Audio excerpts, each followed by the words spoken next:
Hi there and welcome back. In the first episode, I have explained to you what we are going to discuss in this whole tutorial.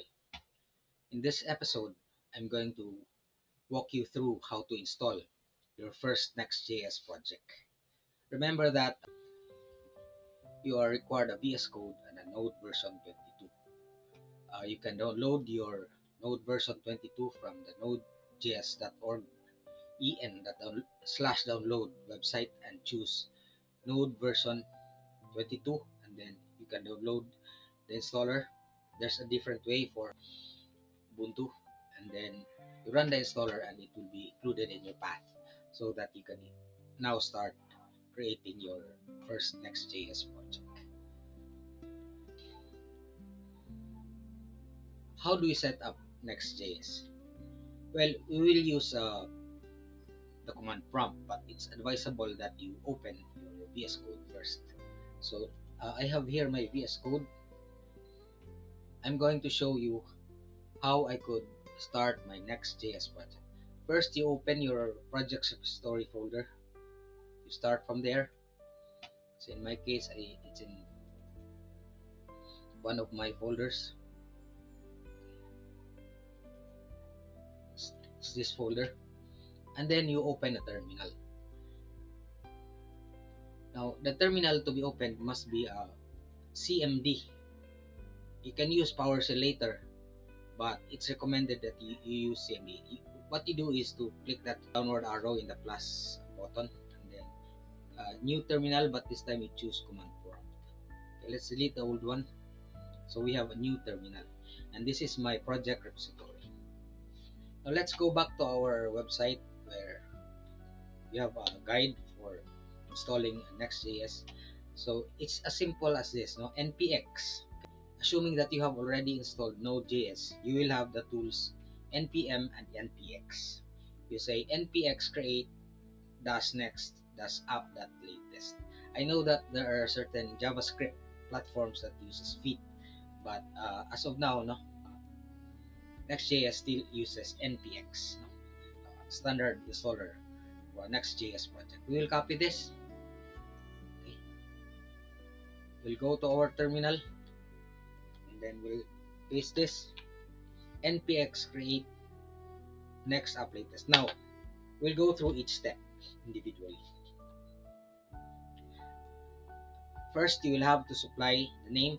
Just call it my app, and then you'd be asked to choose whether you will use the recommended defaults or customize your setting.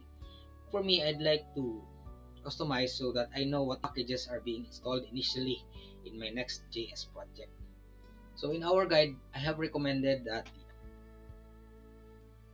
you use the customize option. Okay, what you do is click this no, and then use the down arrow key to my settings. Okay, and then you press it. I have the guide there. You can follow it. I'm also going to show you the guide in the description below. First, after the name, we customize settings. TypeScript. What is TypeScript? TypeScript is the JavaScript version recommended for Next.js. You don't have to worry about TypeScript. We will discuss it from time to time that we are going to use it.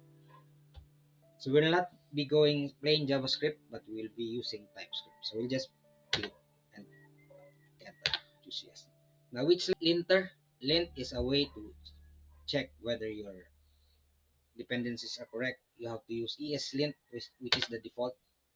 Would you like to use the React compiler? Yes, because the React compiler is now stable and it should be present in every Next.js project. Would you like to use Tailwind CSS? Yes, of course. What is Tailwind CSS? Tailwind CSS is a CSS framework. There are several CSS frameworks like Bootstrap, like W3 CSS, and others. But what's popular in JavaScript in general is now Tailwind. It's the one that is recommended for uh, styling elements in Next.js. So therefore, we are forced to have it. Would you like your code inside an SRC? I will explain this later. I recommend that you use SRC because otherwise your folder will have a different root. When you have an SRC folder, SRC stands for source. All your source codes will be below that directory. It will not be mixed with the other files in your root folder. Or so you just say yes. I'm going to walk you through the folders that are created later. Would you like to use the app router? Yes, of course, because we are going to route from one URL to another. Okay. Would you like to customize the alias? Do not customize the alias, the import alias, because the import alias will provide you a way to make your import statement shorter according to the structure of your Next.js scaffolded project. So it's recommended that you use No. It will help you later. It will be much easier to find files. Okay. Would you like to include agents.md? This is a modern option. You have to use this, especially if you're using GitHub Copilot. Okay. And then it will create the following dependencies. Okay. You just have to wait.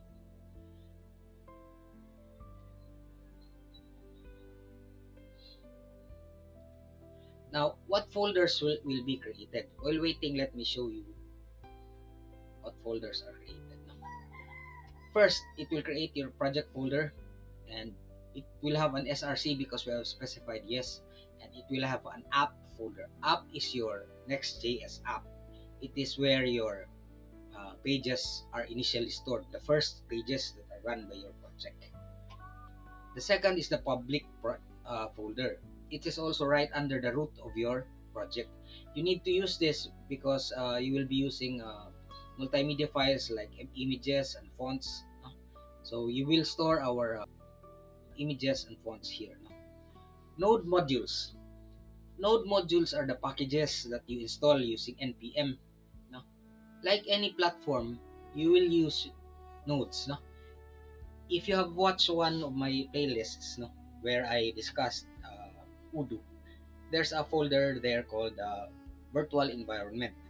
That's the equivalent of the virtual environment in JavaScript. It's called node modules. It will contain all the packages specific to your project. It is done so that the JavaScript packages that you are using will not mix with your packages belonging to your other projects. I hope you follow, no? And then you will have the configuration tools, the most important of which is the package.json. We have next.config.ts. This customizes your Next.js, including the TypeScript that is used. We look at the contents when we have installed. tsconfig.json, the configuration of your TypeScript. Package.json is the list of all packages that you have installed in your project. So we will look at this also, and then the PostCSS and ESLint are configurations used by Tailwind. There are other context files like agents.md and claude.md. If you are using a Claude AI agent, it's recommended that you can have that. It's just a text file. Agents.md. If you are vibe coding, you will have to use your GitHub Copilot.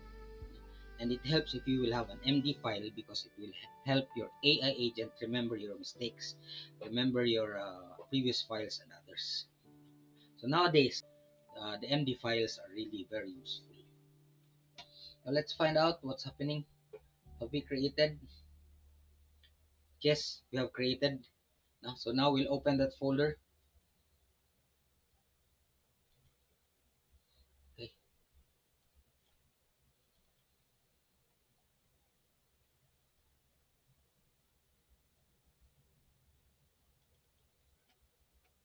So it's in my app. We select the folder, and we already have the files. Let's walk this through. So you'll have an SRC folder. So let's look at that. This is the SRC folder, and you will have a folder under it called app. App contains your initial pages. Take note, you already have agents.md and claude.md.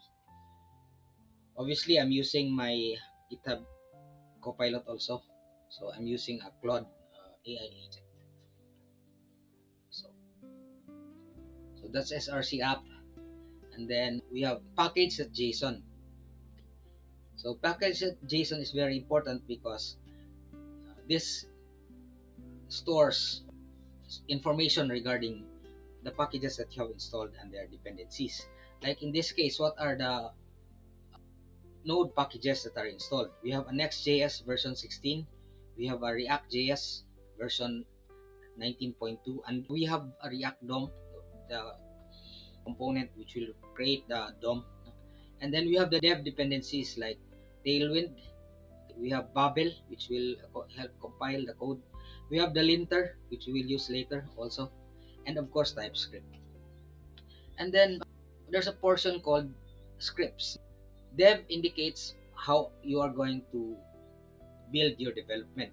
For example, next.dev builds. This means that next, the option for npm, when you say npm run dev, will be next dev. When you say npm run build, it will use next build. When you say start, next start, it will use next start. And the default linter is ESLint. Now, how does npm run your application? You can run your application using npm run dev or npm run build. So right away, your node will look for files in your project structure, particularly the src file, and it will read your src file and look for pages there. Now take note that Next.js is a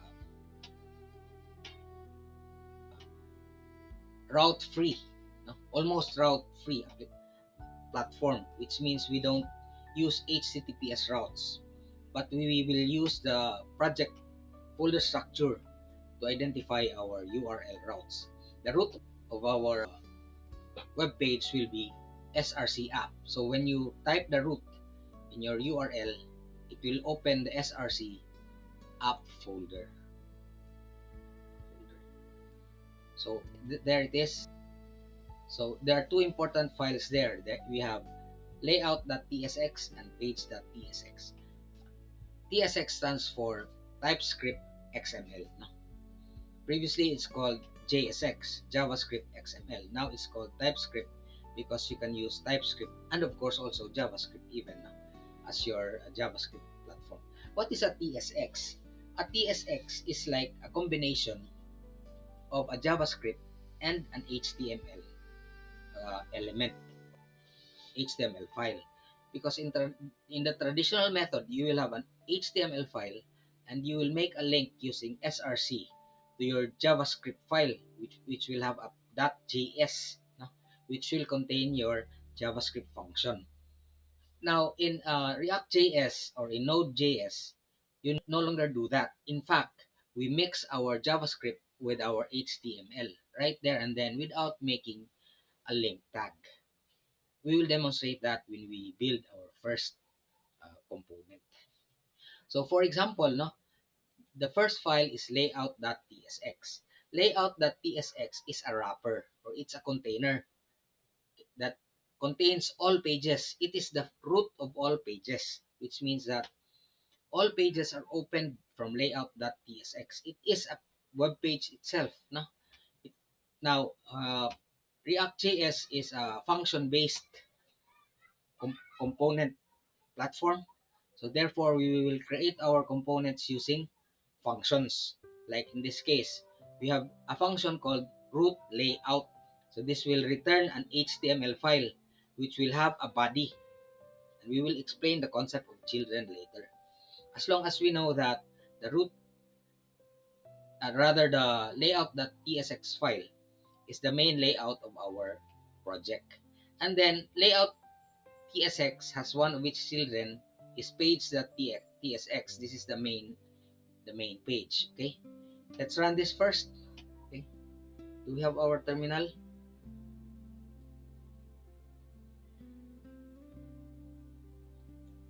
We have lost our terminal, so we'll just open a new terminal again.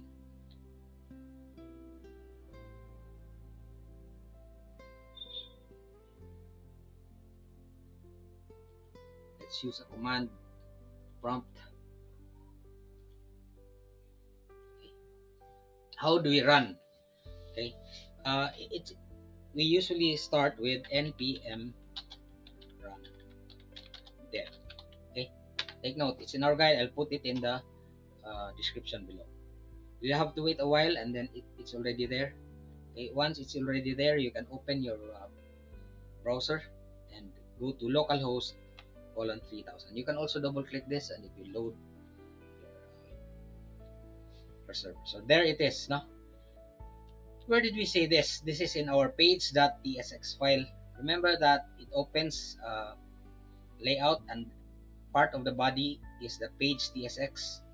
Okay, so this is the contents. We have an image. We can delete this. Okay, you can just retain the main div. Okay, I hope you know what a div is. It is a container. A main is also a div, no? Particularly named, no? So we'll just say h1. H1 is an HTML element for headings. So welcome, say welcome to my page. So it is a block element, which means that it will occupy one whole line. Okay, let's go to our web page, and then let's refresh. So now we have welcome to my page. It's h1. Maybe that's too large. Let me check.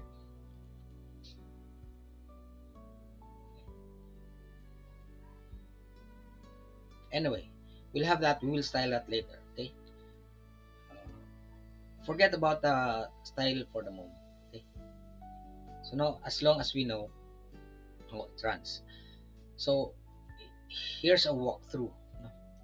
When you say npm run dev or npm run build, we have a next dev in our package.json.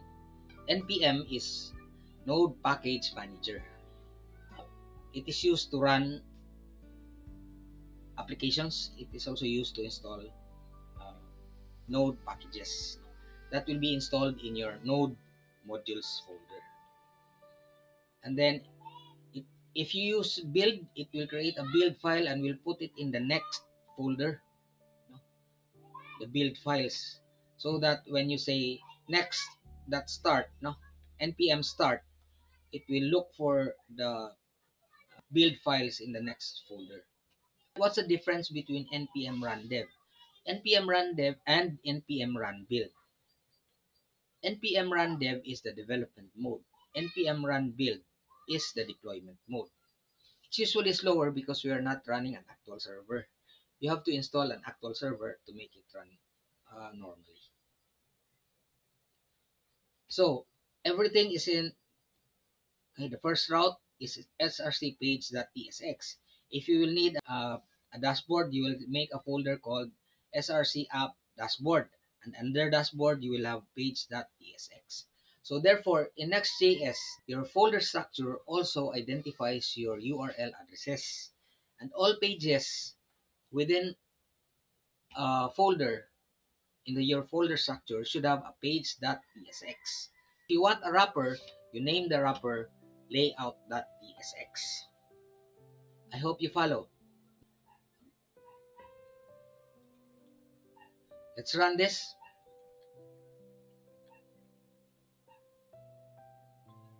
Let's create our first component. We'll style it later. Let us create a simple component. Let's go to app, and then let's create a subfolder called components. And then we'll have a component. Okay. We'll call the component main banner.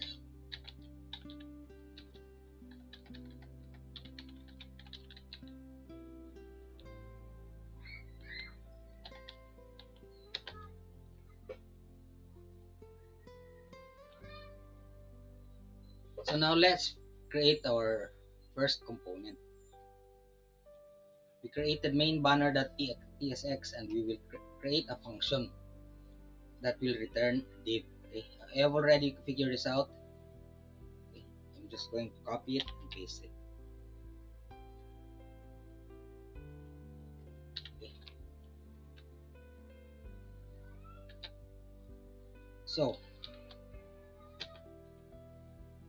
Next.js,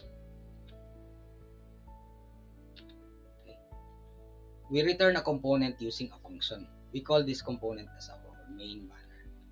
Okay. So we will return the function inside, or component inside a return function.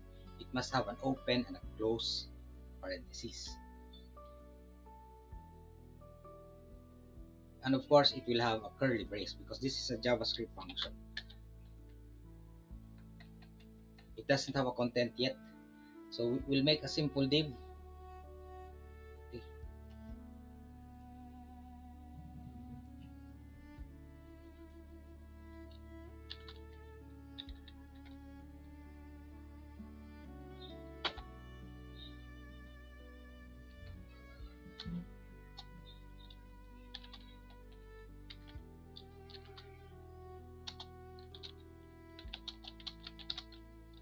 Main.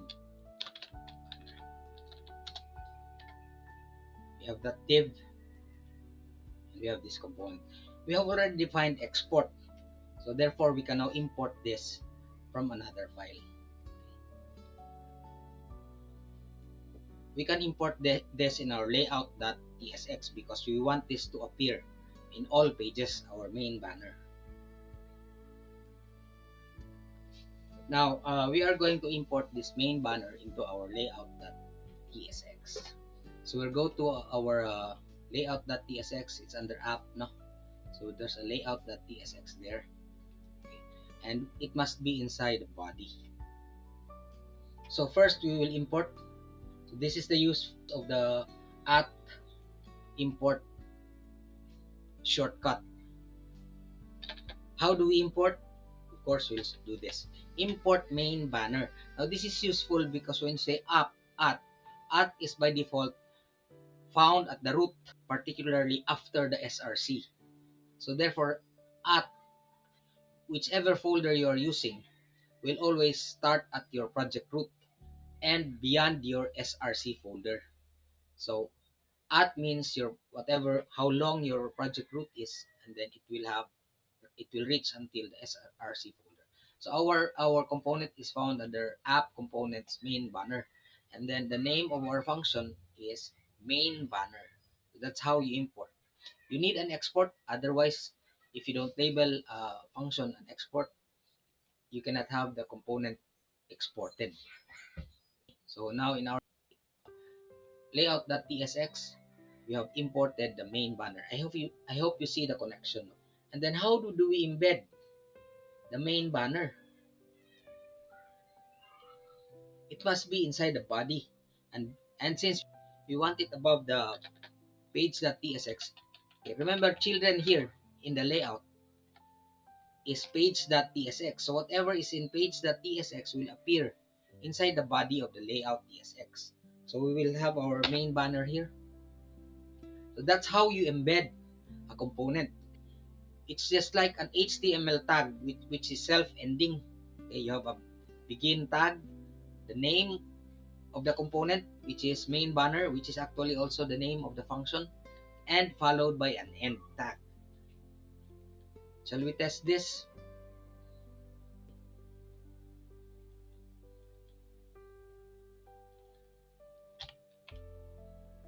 Let's terminate our server to make sure that our page runs fresh.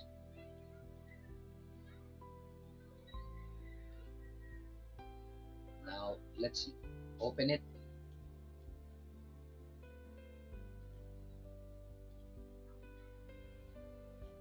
At localhost. So this is now our main banner. Look at that. These are two components. First, we have the page.tsx. Let's look at that. No, our page.tsx as a header which says welcome to my page, and then we have a main banner. There it is. We'll make it a full banner. We have page.tsx as one of the children. of layout.tsx. I hope you follow. So we have layout.tsx. In the body of the layout.tsx, we have embed the main banner component, and followed by the children. The children is page.tsx. And then we have imported, okay, main banner from app components main banner, which we have created. What will it do? It will just return another div. I will give you a repository that will contain the code, but if I hope you follow. In the next episode, we are going to use glass morphism in order to create a true banner that is transparent and that is web responsive. We are going to use flex classes from Tailwind. Take note that our divs have not yet been assigned classes. Thanks for watching this episode. I'm excited to see you in the next one because we are going to start using Tailwind. Have a good day and bye for now.